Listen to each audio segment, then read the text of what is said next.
r/AskReddit by Reddit and chill. What is your never meet your heroes story? Traveled 3 hours with a few friends of mine to watch an independent author, 36M, on his speaking tour when we were 14.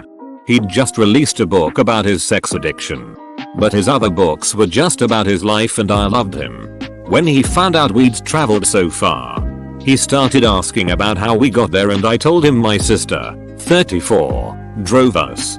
I tried to tell him that he inspired me and I was so happy to meet him. All he did was ask if my sister was hot. Told him she was in a long-term committed relationship and all he could say was I don't mind. Discover dude was just gross and never bought another of his books. DC. Per love? He pulls. Jake? He pools. I realized that celebrities were normal ass people when I saw Steve Buscemi drop salad in his lap in a Burger King near Bob Hope Airport. Similar.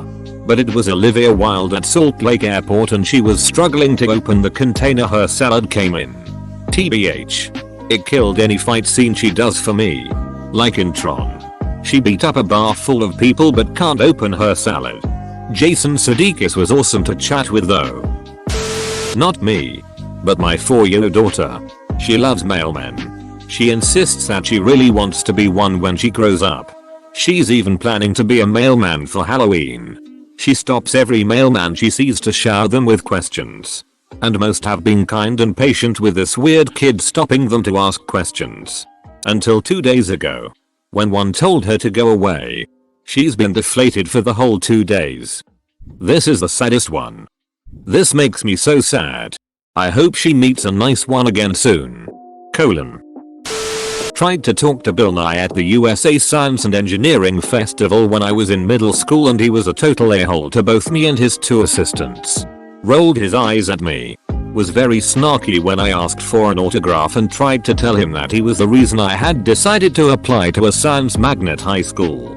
I was totally shocked and it was all I could do to hold in my tears until I turned away. Edit. It was the USA Science and Engineering Festival.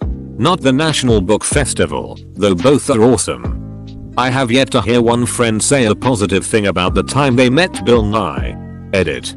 I'm getting a ton of replies both ways about this.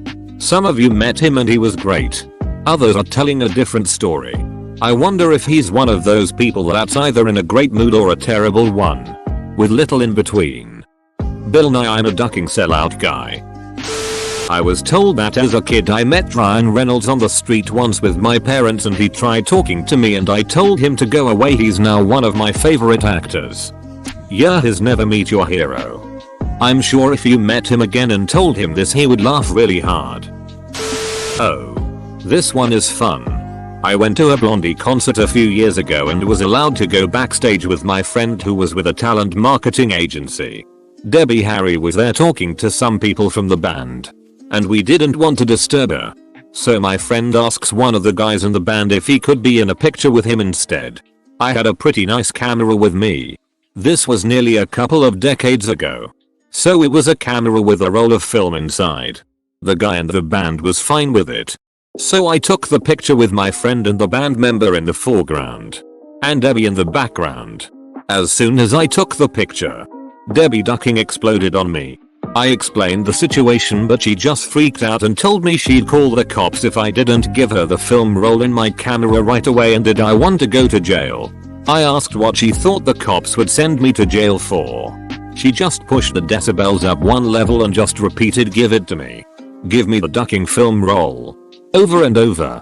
At this point, I'm thinking, yes, this used to be Debbie Harry. But right now she's just some crazy person. And I do have the option of just not interacting with crazy persons. So I just take a couple of steps to walk away. Right away she screams like she's just been stabbed or something. Just this loud. High pitch. Continuous scream. These 2 enormous guys appear and she tells them to take my camera. The same way you'd imagine a queen saying off with his head. Something must have worked in the way I said this. Because a person I assume was Debbie's manager then says okay. Here's what we're gonna do. We're gonna buy the film roll from you. How much do you want for it? I say I don't know. I've got a few nice pictures on there. Maybe £100 for the trouble. Without flinching, He pulls out his wallet and I don't know. Maybe he misheard me or he's just not good with numbers. But he takes a whole wad of £50 banknotes and counts £10 50 notes out loud, which he gives me. This is way more than what I asked for. So I'm completely confused by now. And I just open the camera and give him the film. The end. Every time I listen to one of Blondie's songs now, I keep wondering what it was that got her to freak out like that. Or why this guy just gave me so much more for the film role. I worked at a venue that hosted her a few years ago. She is very sensitive about being photographed after performances due to her age, sweating, etc. I'm not defending her tantrum, but your comment did make me reflect. It must feel shitty to know that there are people out there who want nothing more than to capture an embarrassing photo of you, you meaning a celebrity. If you're in the industry long enough, you must get really paranoid, especially as a woman. That said, flying off the handle probably doesn't look too flattering on film either. My mate is a huge Batman fan and was dragged along to see Val Kilmer at one of his Q&A tours. Val proceeded to be a huge dong while my mate was trying to ask a question. I keep hearing he's awfully rude towards his fans, but now I have a first-hand account to confirm. I think he dealt with some serious mental emotional stuff and seems to have really worked to improve as a person. I know someone who used to work for him and said he was a monster. She quit. A few years later she received a several-page long, handwritten letter apologizing for his behavior and saying that he was working on his issues and had horrible guilt about how he had treated people. Just to add, he was not sexually abusing or harassing her. Just being a regular asshole. Bro. That wouldn't excuse his behavior, but it has to feel better to have him acknowledge it and apologize. Did your friend ever say how it made her feel afterward? Also, here's hoping that he keeps trying to change. I went to a convention where Leonard Nimoy was a scheduled guest. Sadly, he became too ill to attend. Instead, he Skyped with the convention attendees, showed us his model train and his garden, and sang songs for us in the company of his grandson. It was the best not meeting your hero ever. LLAP. That made me want to cry. What a magnificent person he was. Did he sing the Ballad of Bilbo Baggins or whatever that dope track is called? I've never met anyone that was an idol of mine that I had a bad experience with. However, my best friend growing up had his go so bad he ended what was nearly 20 years of fandom right then and there. He worked for one of the big shoe stores and had won a contest to go to the all-star festivities for the NBA. He met a lot of current and former player and coaches and had a blast. Until he met Michael Jordan. Being a sneakerhead, my friend owned originals or re-releases of every shoe Jordan ever had up until that point. It was something like 30 shoes if you counted the different colorways. Posters, jerseys, trading cards, memorabilia of all types adorned a room at his apartment. He sees Jordan and decides to just kind of hang out until he is done talking and just get a quick meet and greet. No photo. No autograph. Just to say hey. Jordan ends his conversation and my friend steps up near him and Jordan basically asks him who the duck he is, what he wants, and acts like an a-hole. My friend just tells him that he was a big fan and it was great to finally meet him. Jordan basically says, yeah, whatever, and walks away. He got home from the trip and started selling off his collection of shoes and all things Jordan. He had heard the stories and assumed they were just overblown or didn't happen. Nope. Jordan is a coke in real life. Dude meets Bugs Bunny and thinks he's hot shit. Ducker couldn't even handle it without help from Bill Murray. Jim Lee is a really nice guy. I had seen him earlier on in the day walking into the door of his booth at the convention. I was young and starstruck, so I ran over before the door closed and quickly pleaded mrli is tharina pasabua kuljatikwick skachawaitan liniolia blathatula before him at a He calmly said he was sorry but he was on his way to a panel and he would be back later. I felt like a ducking idiot. And as I stood there silently, sheepishly staring up at him and nearly welling up, he said, "Is that your sketchbook?" Pointing to my hand. I nodded with my mouth agape. Then he said, "Can you leave this here with me?" My hand jutted the book toward him and as he took it he said, "Okay. What's your name? Can you come back here after 5? Then he took my book inside and off he went. Later that day I went back to the booth and knocked on the door. fully expecting to never see him or my book again. A lady opened it and I told her Jim had asked me to come back. She turned around and out popped Jim's head with my book in his hand. I don't think I've ever smiled that hard again. Dude drew a fully shaded 2-page spread in my brand new sketchbook. This was about 15 years ago and I still think about how freaking nice that was. I have no idea who that dude is, but he's now my hero. Not so much a meet my hero story, but write an essay praising someone who inspired me and would then go on to do some bad things. Story. Grade 6 I wrote an essay about Jeff Gordon. This was during my professional motorsport phase. He would eventually go on to cheat on his wife. Grade 8 I wrote an essay about Kobe Bryant. This was during my basketball phase. He went on to get charged with rape. In post-secondary, during my inspiration of the differently abled persons phase, I included a profile of Oscar Pistorius in a project on para-athletes. He went on to murder his girlfriend. I've stopped writing essays about public figures who inspire me. Who currently inspires you?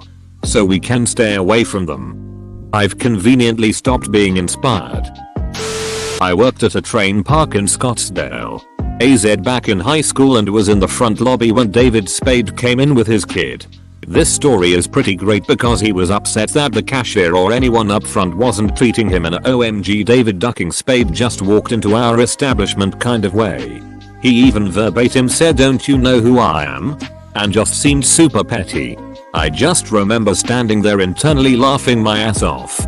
It made me question what I thought about him. Getting upset attention grabbing in a kid's train park. Bonus story. Same train park I was running the carousel one afternoon and an incognito John Heder took a ride by himself at like 3 PM. Confirmed it was him with the cashier afterwards. Still can't get over that either. Actually, the opposite. I met Gordon Ramsay one time, and he was actually extremely kind. Definitely not what TV depicts him as. I feel like he's only really an a-hole on Hell's Kitchen because those are professional chefs and he expects nothing but the best from them. Meanwhile on MasterChef he usually tries to offer constructive criticism and on MasterChef JR he's just a big goof with the kids. He is probably like that on Kitchen Nightmares because they could kill people with their food. I was 15 and at Warped Tour and met one of my favorite band members. He wasn't an a-hole or anything, but he wasn't what I thought he would be. I had built him up in my head, but he was just a normal person who was tired and sweaty from the long day. And then I kind of realized that all my heroes are just normal people. 1989 National Cherry Festival. Batman was scheduled to make an appearance at the Milk Jug Boat Regatta. I was there with my wife and 2 young kids. Batman arrives via Chris Craft and leaps onto the dock. Crowd forms around him. I push my way through to get a photo of him with my kids. Just as I get near he turns and gets ready to leap back into the boat. I yell out "Yo, Batman," and was super happy to see he stopped and turned around to pose for the photo. He absolutely reeked of weed and the black makeup around his bloodshot eyes was cracked and running from his sweat. Imgur.com link. I avoid meeting anyone I enjoy the work of. People are people. Of course they are a-holes. Ironically, the one celebrity I have actually had a decent conversation with, Marilyn Manson, was actually pretty cool. Marilyn Manson. I remember when Columbine happened and they tried to blame it on music and video games. News stations tried to trot out Marilyn Manson to be like, look at this evil guy corrupting your kids. What they got instead was a really smart and articulate guy who was able to shame the media for using Columbine to rile up people instead of focusing on the victims and the kids. Specifically the guy in the media trying to shame Manson was Bill O'Reilly, who is now out of a job for the many instances of sexual abuse at Fox News. Manson quote. Well, I think that's a very valid point and I think that it's a reflection of not necessarily this program, O'Reilly factor, but of television in general. That if you die and enough people are watching you become a martyr. You become a hero. You become well known. So when you have these things like Columbine, and you have these kids who are angry and they have something to say and no one's listening, the media sends a message that says if you do something loud enough and it gets our attention then you will be famous for it. Those kids, Columbine shooters, ended up on the cover of Time magazine twice. The media gave them exactly what they wanted. That's why I never did any interviews around that time when I was being blamed for it, because I didn't want to contribute to something that I found to be reprehensible. When Michael Moore asked what he would say to the kids and community at Columbine, Marilyn said, "I wouldn't say a single word to them. I would listen to what they have to say, and that's what no one did." I'm not a fan of his music whatsoever, but that quote has really had a lasting impact on me. Ducking like and subscribe.